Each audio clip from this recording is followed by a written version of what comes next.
नाशिकमध्ये बघूयात नेमकं काय घडतंय। नाशिकमध्ये पहिल्या फेरीच्या सुरुवातीला संदीप गुळवे हे आघाडीवरती आहेत। संदीप गुळवे महाविकास आघाडीचे उमेदवार आहेत। पहिल्या फेरीच्या पहिल्या टप्प्यामध्ये महाविकास आघाडीला हा कौल मिळतोय। ठाकरेंच्या शिवसेनेचे संदीप गुळवे हे आघाडीवरती आहेत। तर आपण या दोन्ही मतदारसंघांसाठीची सध्याची आताची अपडेट घेतोय।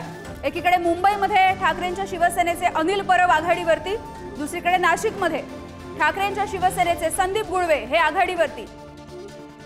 आणि अर्थातच हे दोन्ही उमेदवार आघाडीवरती असल्यामुळे ठाकरेंची शिवसेना आता जल्लोष करताना दिसतेय।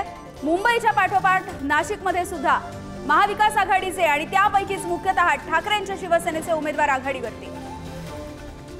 आणि याविषयी बोलूयात, आमचे प्रतिनिधी किरण ताजणे आपल्या सोबत आहेत। किरण, मुंबईच्या पाठोपाठ नाशिकमध्ये सुद्धा ठाकरेंचा शिलेदार आघाडीवरती। यामिनी अगदी खरं, पहिली फेरीला सुरुवात झालेली आहे आणि त्यामध्ये जो पहिला टप्पा आहे त्याच्या सुरुवातीला जो एक अंदाज लावण्यात आलेला आहे त्यामध्ये महाविकास आघाडीचे उमेदवार संदीप गुळवे हे आघाडीवर असल्याचं चित्र आपल्याला बघायला मिळतंय। दुसऱ्या बाजूला विद्यमान आमदार आणि शिंदेच्या शिवसेनेचे उमेदवार असलेले किशोर दराडे हे दुसऱ्या स्थानी आहे, तर विवेक कोल्हे हे तिसऱ्या स्थानी बघायला मिळते। काटेकी टक्कर या ठिकाणी आपल्याला बघायला मिळते। मोठी चुरस या पहिल्या फेरीच्याच पहिल्या टप्प्यामध्ये आपल्याला बघायला मिळते। पहिल्या फेरीचा निकाल पूर्णतः येईपर्यंत साधारणपणे आणखी 1 ते 1.5 तास जाणार आहे। मात्र सध्याची परिस्थिती जर बघितली तर महाविकास आघाडीचं पारडं पहिल्या टप्प्यामध्ये अधिकच आपल्याला पाहायला मिळतंय। यामिनी अगदी किरण, धन्यवाद या माहितीसाठी।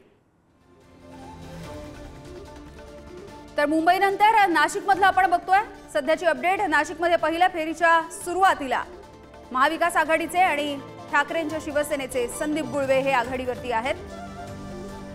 मुंबईमध्ये अनिल परब आणि नाशिकमध्ये संदीप गुळवे। ठाकरेंच्या शिवसैनिकांनी आता जल्लोष करायला सुरुवात केलेली आहे। मुंबईमधली ही काही दृश्य आपण बघतोय। मतमोजणीच्या केंद्राबाहेरची ही दृश्य आहेत। विजयाचा गुलाल उधळलेला आहे त्यांनी आतापासूनच। Thank you.